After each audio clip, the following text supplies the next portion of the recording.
নমস্কার, সনাতন ধর্মকথা চ্যানেলে আপনাদের সবাইকে স্বাগত। আজ রামায়ণের সুন্দরকাণ্ডের ষষ্ঠ পর্ব শুরু করব।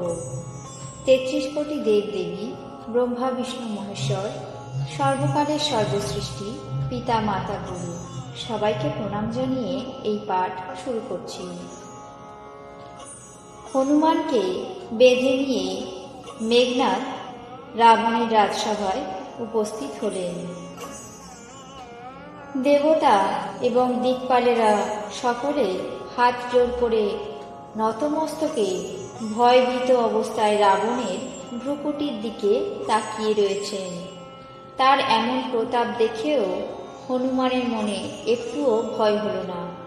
তিনি এমন নিঃশঙ্কভাবে দাঁড়িয়ে রইলেন যেমনভাবে সর্পযুথের মধ্যে গরু নির্ভয়ভাবে থাকেন। হনুমানকে দেখে রাবণ নানা রকম কুবাক্য বলে খুবই অট্টহাস্য করতে লাগলেন। পর মুহূর্তে পুত্রবধের কথা তার স্মরণে এলো। সাথে সাথে তার মন বিষাদে ছেয়ে গেল। লঙ্কেশ্বর রাবণ হনুমানকে বললেন, ওরে বানর, তুই কে? কার বলে তুই অশোভন লণ্ডভণ্ড করলি? তুই কি কখনো আমার কথা, আমার নাম যশ কানে শুনিসনি? আমি তোকে অদ্ভুত নিঃশঙ্ক দেখছি। কোন অপরাধে তুই রাক্ষসদের বধ করলি? ওরে মূর্খ, তোর কি প্রাণের ভয় নেই? রাবণের কথা শুনে হনুমান বললেন, হে রাবণ, শোনো, যার বলে বলিয়ান হয়ে মায়া এই সমুদয় ব্রহ্মাণ্ড রচনা করেছে, যার বলে হে দশানন ব্রহ্মা বিষ্ণু মহেশ্বর ক্রমশ সৃষ্টির সৃজন, পালন আর সংহার করেন, যার বলে সহস্রমুখ ফণী অর্থাৎ শেষনাগ পাহাড় পর্বত আর বন অরণ্য সমেত সমগ্র ব্রহ্মাণ্ডকে মাথায় ধরে রাখেন, যিনি দেবতাদের রক্ষার জন্য নানা প্রকার দেহ ধারণ করেন, আর যিনি তোমার মতো মূর্খকে শিক্ষা দিয়ে থাকেন, যিনি কঠিন হরধনু ভঙ্গ করেছেন এবং সমস্ত রাজাদের দর্পচূর্ণ করেছেন, যিনি খড়, দূষণ, ত্রিশিরা ও বালির মতো অতুলনীয় বলবান সকলকে বধ করেছেন, যার বলে নামমাত্র পেয়ে তুমি চরাচর বিশ্বকে জয় করে নিয়েছ, আর যার প্রিয় পত্নীকে তুমি হরণ করেছ।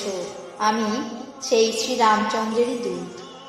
তোমার বীরত্ব আমি খুব জানি। সহস্রবাহুর সাথে তোমার যুদ্ধ হয়েছিল এবং বালির সাথে যুদ্ধ করে তুমি প্রভূত যশ অর্জন করেছ। হনুমানের এ সকল গূঢ় কথা শুনে রাবণ অট্টহাস্য করে সব উড়িয়ে দিলেন।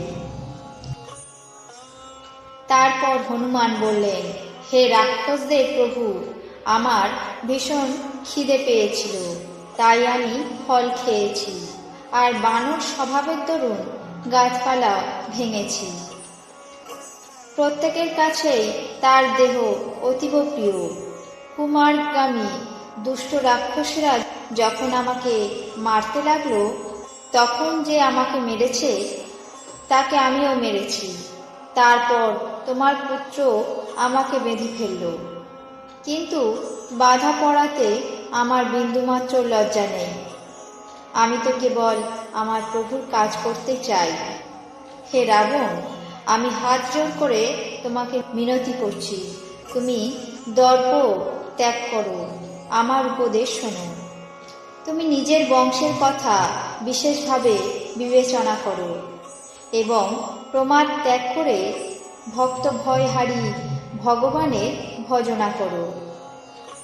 যে সুর অসুর, চর ও অচর সব খেয়ে ফেলতে পারে, সেই কালও যার ভয়ে ভীত, তার সাথে কখনো শত্রুতা করো না। আমার কথা রাখো, জানকীকে ফিরিয়ে দাও। খরারি রঘুনাথ প্রণত পালক আর দয়ার সাগর, তার স্মরণ নিলে প্রভু তোমার অপরাধ ভুলে গিয়ে তোমাকে তার নিজের চরণে আশ্রয় দেবেন। তুমি শ্রীরামের চরণ কমল হৃদয়ে ধারণ করো এবং অটল হয়ে লঙ্কায় রাজত্ব করো। পুলস্ত ঋষির যশ নির্মল চন্দ্রের মতো, সেই চাঁদে তুমি কলঙ্কের দাগ ধরিও না। রাম নাম ছাড়া কোনো বাণী শোভা পায় না। মদ মোহ ছেড়ে ধীরভাবে বিবেচনা করে দেখো।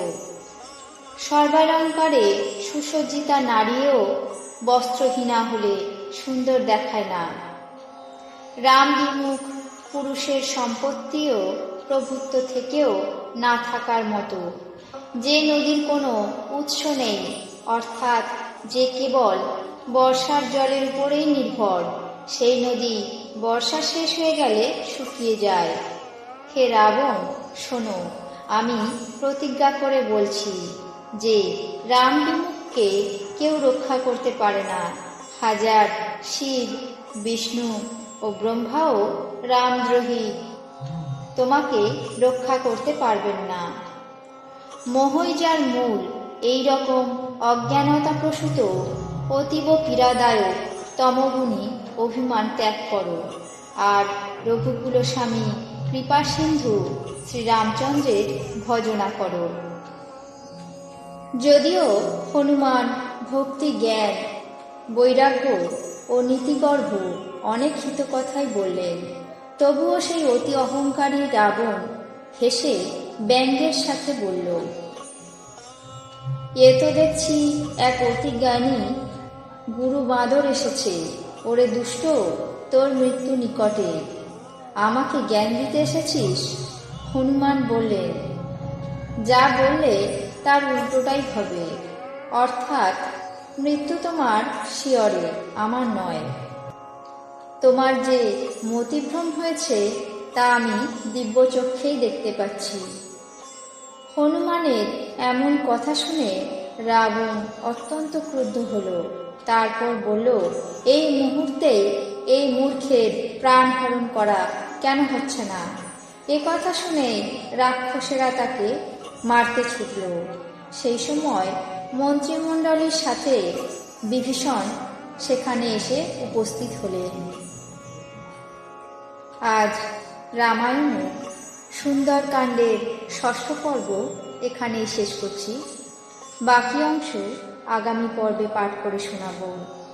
আপনাদের কেমন লাগছে তা অবশ্যই কমেন্ট বক্সে জানাবেন।